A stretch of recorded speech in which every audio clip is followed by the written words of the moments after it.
Hello students, welcome to my new video.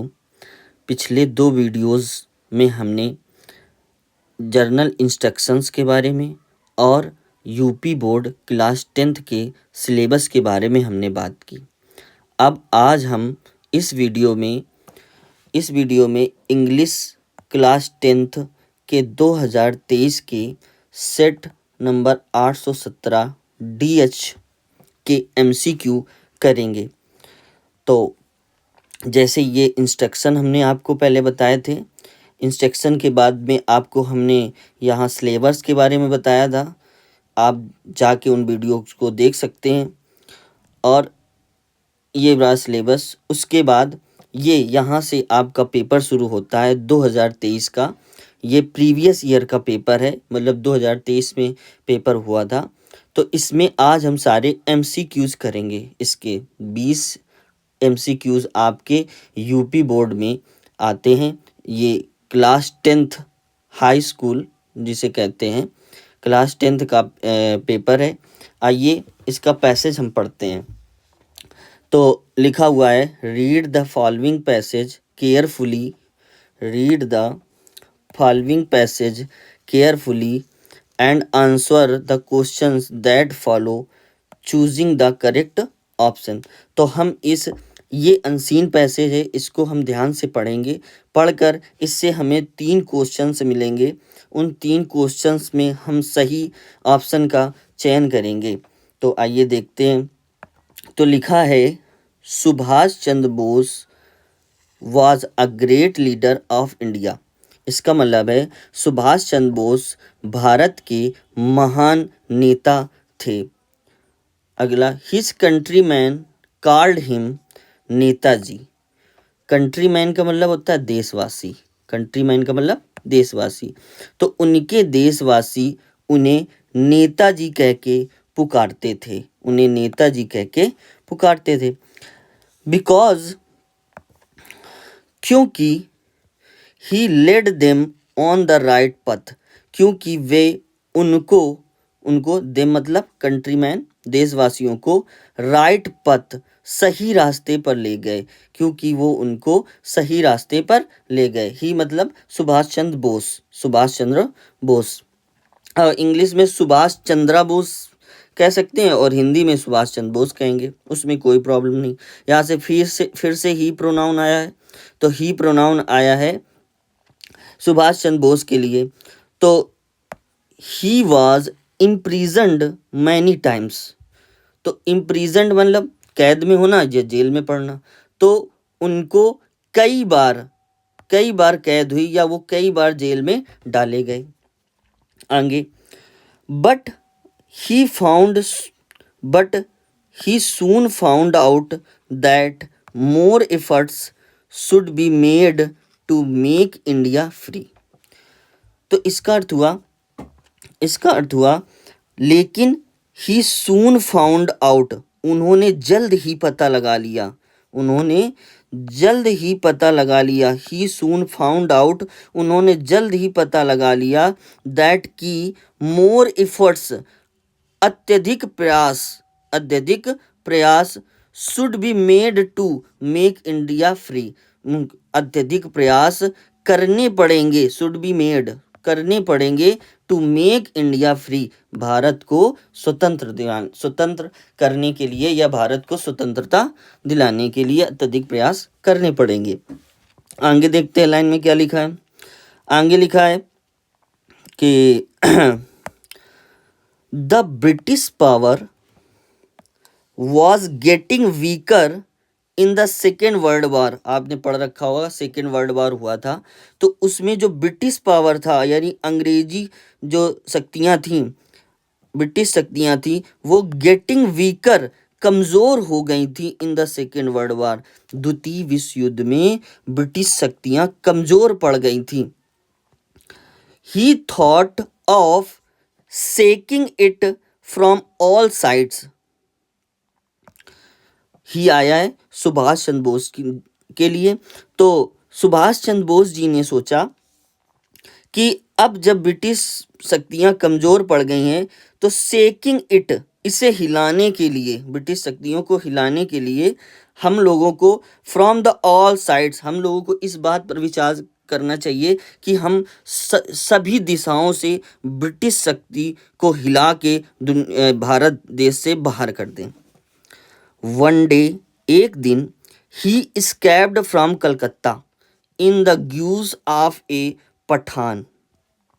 एक दिन वो बच निकले। ही स्कैप्ड माने बच निकलना, किसी परिस्थिति से, बुरी परिस्थिति से बच के निकल जाना। तो एक दिन वो बच निकले फ्रॉम द कलकत्ता से, in the guise of a Pathan. In the guise of माने भेष बदल के, अ पठान, पठान के रूप में भेष बदल कर, पठान के रूप में भेष बदल कर वो बच निकले। And went to Germany via Peshawar, via Peshawar मतलब द्वारा, पेशावर से होते हुए, पेशावर से होते हुए वो जर्मनी निकल गए।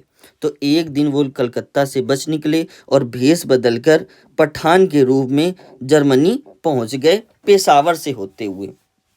फ्रॉम जर्मनी ही वेंट टू जापान, फिर जर्मनी से वो जापान चले गए, जर्मनी से फिर वो जापान चले गए। He organized the Indian National Army that fought many battles against the British forces. Okay, देखते हैं। लिखा हुआ है कि, लिखा हुआ है ही ऑर्गेनाइज, ही आया है सुभाष चंद्र बोस के लिए, तो ही ऑर्गेनाइज्ड, उन्होंने बनाया या प्रबंध किया, क्या उन्होंने क्या बनाया? He organised the Indian national army, भारतीय राष्ट्रीय सेना को बनाया, भारतीय राष्ट्रीय सेना को बनाया, जिसे इंडियन नेशनल आर्मी कहते हैं। दैट फॉट, जो लड़ी, मैनी बैटल्स, बहुत सारे युद्ध, अगेंस्ट द ब्रिटिश फोर्सेस, जो ब्रिटिश सेनाएं हैं उनके विरुद्ध कई सारे युद्ध लड़ी। कौन सी लड़ी? Indian national army. Indian national army को किसने बनाया? तो ही यानी सुभाष चंद्र बोस ने बनाया। ही सैड टू हिज कंट्रीमैन, उन्होंने अपने देशवासियों से कहा, कंट्रीमैन माने देशवासियों, give me blood and I will give you freedom. उन्होंने कहा अपने देशवासियों से, उन्होंने मतलब सुभाष चंद्र बोस ने, कि तुम मुझे खून दो, I will give you freedom, मैं तुम्हें आज़ादी दूंगा। तो ये था, हम लोगों ने पैसेज को अच्छे से पढ़ा और समझा। अब इसी के बेस पर हम लोग क्वेश्चंस जो दिए गए हैं उनकी आंसर करेंगे। तो पहला क्वेश्चन पढ़ते हैं। पहला क्वेश्चन लिखा है, हु वाज सुभाष चंद्र बोस। अब देखो हमारी अप्रोच ऑब्जेक्टिव रहेगी इसमें, यानी हम लोगों को क्या करना है, इसमें जो ऑप्शन दिए गए हैं उनको एलिमिनेट करना है। एलिमिनेट मतलब काटना है, और इन चारों में से जो बचेगा वो सही हो जाएगा। ठीक है, देखते हैं। हु वाज सुभाष चंद्र बोस, तो ये जो क्वेश्चन लिखा है इसका मतलब है कि सुभाष चंद्र बोस कौन थे। तो पहला ऑप्शन है अ ग्रेट साइंटिस्ट। साइंटिस्ट मतलब होता है वैज्ञानिक, साइंटिस्ट मतलब वैज्ञानिक, तो वैज्ञानिक की तो कोई बात ही नहीं है पूरे पैसेज में, तो पहला ऑप्शन कट गया। अच्छा, फिर लिखा ग्रेट आर्टिस्ट, महान आर्टिस्ट, कलाकार, नहीं, कला की बात भी नहीं हुई थी पैसेज में, हम लोगों ने पढ़ा कला की बात भी नहीं हुई हमसे। अगला है अ ग्रेट लीडर, जैसा कि आपने देखा यहाँ लिखा है सुभाष चंद्र बोस, यहाँ पर लिखा है Subhash Chandra Bose was a great leader of India, महान नेता थे। तो यहाँ पर लिखा अ ग्रेट लीडर, महान नेता, तो ये ऑप्शन सही हो जाएगा आपका, बिल्कुल करेक्ट ऑप्शन हो जाएगा ये वाला, ये वाला। तो सी पार्ट इस प्रकार, अगर नन ऑफ दिस कह रहा है, नन ऑफ दिस का मतलब ऊपर जितने भी ऑप्शन दिए गए हैं वो सारे गलत हैं, तो ये तो होगा नहीं क्योंकि हमारा सी पार्ट सही है। आगे देखते हैं क्वेश्चन नंबर 2। क्वेश्चन नंबर 2 लिखा हुआ है कि give me blood and I will give you freedom, मुझे खून दो मैं तुम्हें आज़ादी दूंगा। तो ये बात तो आपको पता ही है। इसमें पूछा हुज स्टेटमेंट इज दिस, ये वक्तव्य किसका है, मतलब ये बात किसने कही है? तो आप बिना हिचके हुए, आपको पता है कि सुभाष चंद्र बोस ने कही है ये बात, सुभाष चंद्र बोस जी ने कही है, तो Subhash Chandra Bose G B part, तो बी पार्ट लगा दिया। ए पार्ट तुम्हारा गलत है। चंद्रशेखर आज़ाद जी के बारे में तो कोई बात ही नहीं हुई, महात्मा गांधी जी के बारे में भी कोई बात नहीं हुई, शहीद भगत सिंह जी के बारे में भी तो कोई पैसेज में बात हुई ही नहीं थी, तो इसलिए तुम्हारा बी पार्ट सही है, ऑप्शन बी करेक्ट है। अगला देखते हैं, तीसरा नंबर लिखा है कि Indian national army, Indian national army was organised by, Indian national army को किसने बनाया था, किसने किसकी इसकी स्थापना किसने की थी? तो ये भी आपको ऑप्शन से देख लो जरा, अगर डायरेक्ट नहीं पता है तो आप ऑप्शन से देख लीजिए। तो देखते हैं, पहला लिखा पंडित जवाहरलाल नेहरू, तो भैया पंडित जवाहरलाल नेहरू जी की तो बात ही नहीं हुई थी, तो ये ऑप्शन तो कट हो गया। सरदार पटेल जी के बारे में भी बात नहीं हुई ऑप्शन में, तो ये जी कहाँ से हो जाएंगे, तो ये भी कट हो गया। अगला जर्नल, डी पार्ट देखते हैं, सी पार्ट तो मान लो सही है आपका, क्योंकि सी पार्ट लिखा है सुभाष चंद्र बोस जी, तो सुभाष चंद्र बोस जी के बारे में पैसे जीता, तो इसलिए तो नो डाउट इजी सब सही हो गया। अच्छा आगे देखते हैं, डी पार्ट लिखा हुआ है आपका जनरल करियप्पा। अब आप हाई स्कूल के छात्र हैं तो आपको याद आ रहा होगा कि जनरल करियप्पा के बारे में आपने कहाँ पढ़ा था, ये ऑप्शन तो यहाँ नहीं होगा, तो जनरल करियप्पा के बारे में आपने पढ़ा होगा, कुर्ग लेशन याद आया होगा, वहाँ पर आपने जनरल करियप्पा के बारे में पढ़ा था।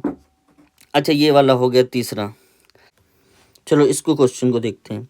लिखा है see Khalistan to the market with her cousins, तो इसमें क्या भरा जाएगा? तो यहाँ पर पहले लिखा है हैड गॉन, पहले लिखा है हैड गॉन, तो हैड गॉन यानी हैड और गो की थर्ड फॉर्म यानी V3 लिखा हुआ है, तो आपको पता है ये कौन सा टेंस है, हैड और V3, ये है पास्ट परफेक्ट टेंस, ये है पास्ट परफेक्ट टेंस। तो वह, इसका मतलब होगी जा चुकी थी, तो वह अपने चचेरे भाई या बहनों के साथ बाजार जा चुकी थी, कोई बात नहीं, ये भी सही हो जाएगा, ये सही हो जाएगा। अगला लिखा है वेंट, तो सीधे V2 लगा यानी वर्ब की सेकेंड फॉर्म, तो वर्ब की सेकेंड फॉर्म आपको पता है कौन से टेंस में लगती है, पास्ट इंडेफिनिट में, पास्ट इंडेफिनिट में लगती है, तो वह अपने भाई बहनों के साथ बाजार गई, बी पार्ट भी सही है, वेंट भी लग जाएगा, कोई दिक्कत नहीं उसमें। अगला जो तीसरा लिखा हुआ है ये लिखा है विल गो, ये लिखा हुआ है विल गो, तो आपको पता है विल या सेल के साथ वर्ब की फर्स्ट फॉर्म लगती जो यहाँ लिखा है, और ये हमारा फ्यूचर शो करता है, ये हमारा फ्यूचर शो करता है।